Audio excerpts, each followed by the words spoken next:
Virat Kohli is all fit, second ODI ఆడబోతున్నాడు అని నేను చెప్పకలే, vice captain of the team Shubman గిల్లే చెప్పాడు. అయితే ప్లేయింగ్ 11లోంచి బయటకు ఎవడు వెళ్తున్నాడు? క్వశ్చన్ మార్కే, డిస్కస్ చేయాలి కదా. అండ్ లాస్ట్ 3 times ఇండియా ఈ గ్రౌండ్లో మ్యాచ్ ఆడినప్పుడు బారాబతి స్టేడియంలో స్కోర్లు తెలుసా మీకు? 316, 380, 360. మరి ఈసారి హై స్కోరింగ్ ఎన్కౌంటర్ చూడబోతున్నామా? ఇంగ్లాండ్కి సెకండ్ ఓడియాలో చిన్న ఛాన్స్ అని ఉందా కంబ్యాక్ చేస్తానికి? పిచ్ ఎలా ఆడబోతుంది, టీమ్ ప్లేయింగ్ 11s కాంబినేషన్స్ ఎలా ఉండబోతున్నాయి అన్ని డిస్కస్ చేయాలి కదా.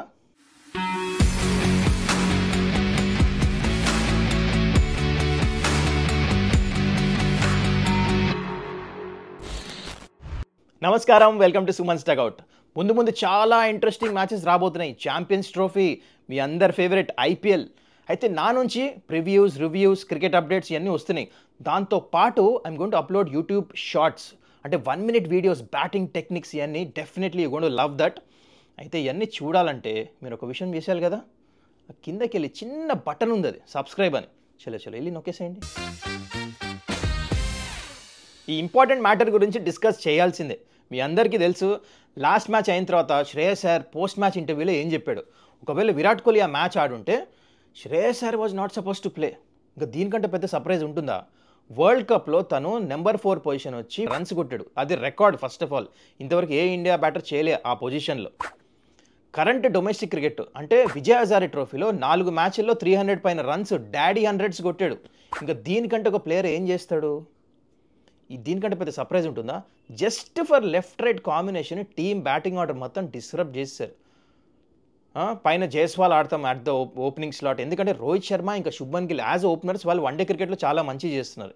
ఈ మూవ్ వల్ల ఏమైంది? లెఫ్ట్ రైట్ కాంబినేషన్ వాళ్ళిద్దరు ఓపెనర్ స్లాట్ డిస్టర్బ్ అయింది. Shubman Gill out of his position ఆడాలి, వచ్చి నెంబర్ 4. చాలా మార్పులు జరిగిపోతున్నాయి. నాకెందుకో ఇది more than Rohit Sharma, it is I think కొంచెం గౌతమ్ గంభీర్ది ఎక్కువ అవుతున్నట్టు అనిపిస్తుంది. గౌతమ్ గంభీర్ ఏం బిలీవ్ చేస్తారంటే ఎక్కువ లెఫ్ట్ రైట్ కాంబినేషన్స్. T20లో కూడా అదే చూసాం.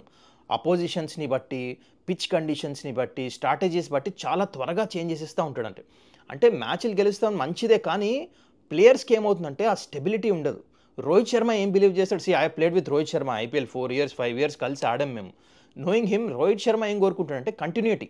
మనం వన్డే వరల్డ్ కప్లో చూసాం కూడా, hardly any changes, almost same batting order ఉంటుంది, ప్రొయాక్టివ్ ఉంటారు. అప్పుడప్పుడు చేంజ్ చేస్తారు, కానీ ప్లేయింగ్ 11 మొత్తం సెట్ ఉంటుంది.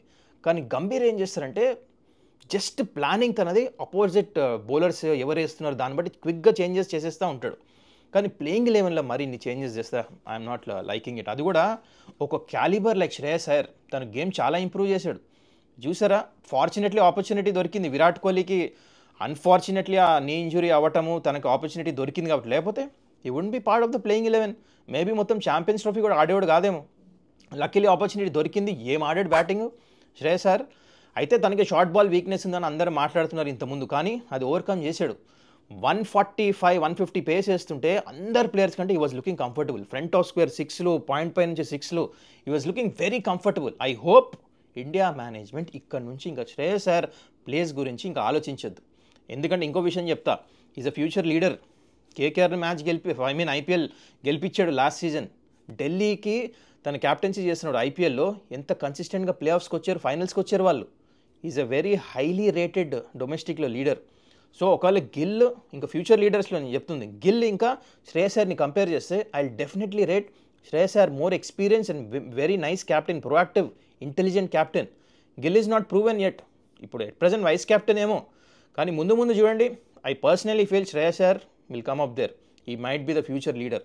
మరి ఇలాంటి లీడర్ని మీరు డ్రాప్ చేస్తారా?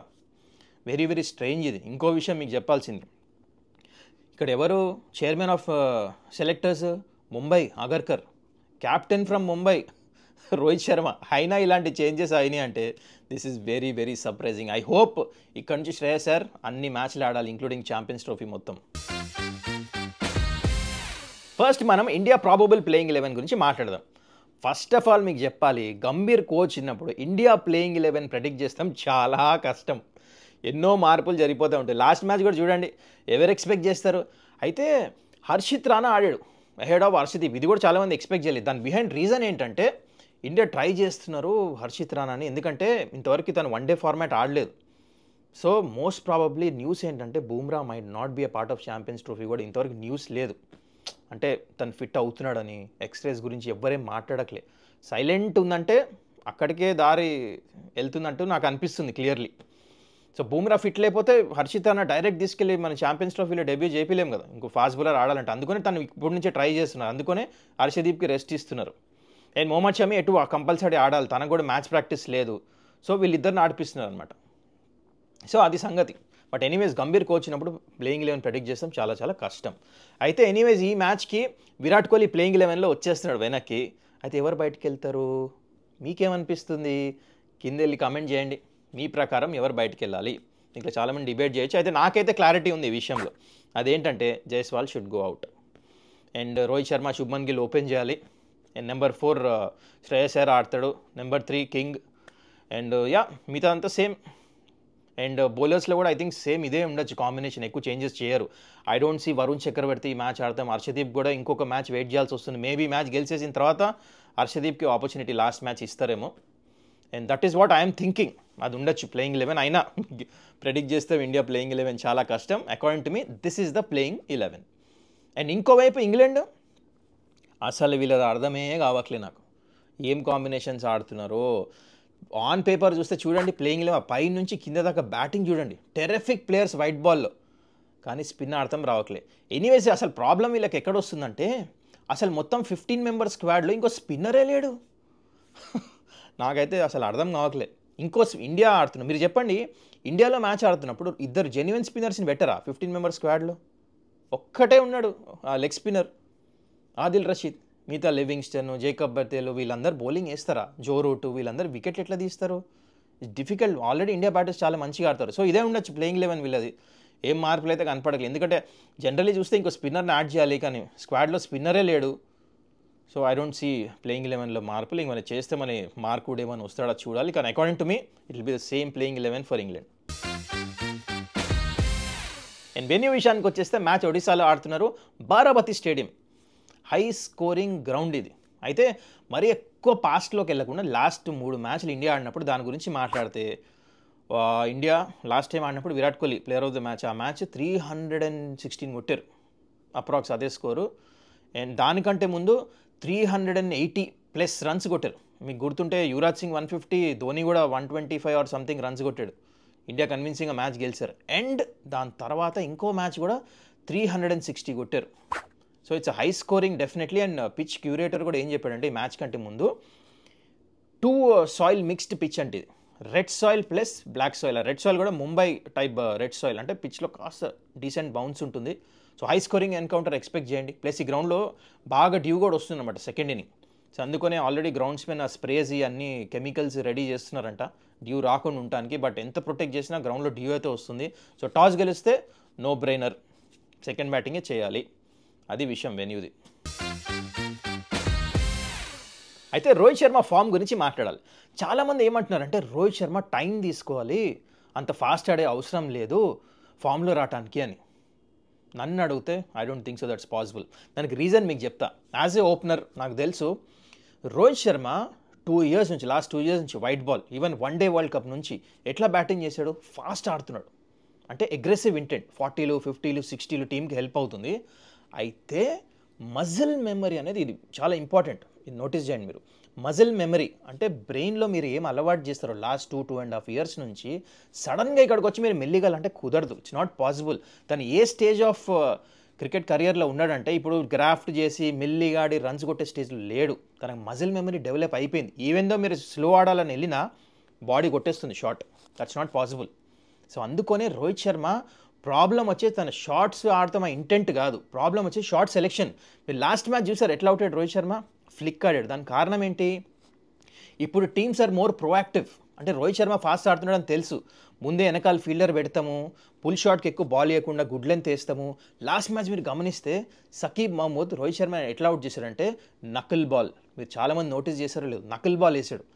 అది ఫాస్ట్ బాల్ అనుకొని ముందే డిసీవ్ అయిపోయాడు రోహిత్ శర్మ. అది గమనియాలి. షార్ట్ సెలెక్షన్, నకిల్ బాల్ని ఇటు కొట్టకుండా స్ట్రైట్గా ఆడుతూ కొంచెం వెయిట్ చేసి కొడతాము, షార్ట్లు ఆడాలి రోహిత్ శర్మ. తన is a great player. White ball క్రికెట్లో is a king, is a massive player. ఎట్లా కొడతాడు రన్లు, డబుల్ సెంచరీలు. I think he has to play with the same tempo. కాకపోతే కొంచెం షార్ట్ సెలెక్షన్ చూసి ఆడితే డెఫినెట్లీ నాకెందుకో కాన్ఫిడెన్స్ ఉంది ఛాంపియన్స్ ట్రోఫీ కంటే ముందు ఈ ఫార్మాట్లో మాత్రం రోహిత్ శర్మ ఫామ్లో వచ్చేస్తాడు. జస్ట్ అబౌట్ 1 నాక్, ఒక్క నాక్ మంచిదే, ఒక 50-60 తగిలినా he'll be back into the groove. మీరేమంటారు కింద కామెంట్స్లో నింపేయండి. సో ఈ సెకండ్ ఓడిఐలో ఇంగ్లాండ్కి కంబ్యాక్ చేసానికి ఏమైనా ఛాన్స్ ఉందా? నాకైతే కనపడట్లే.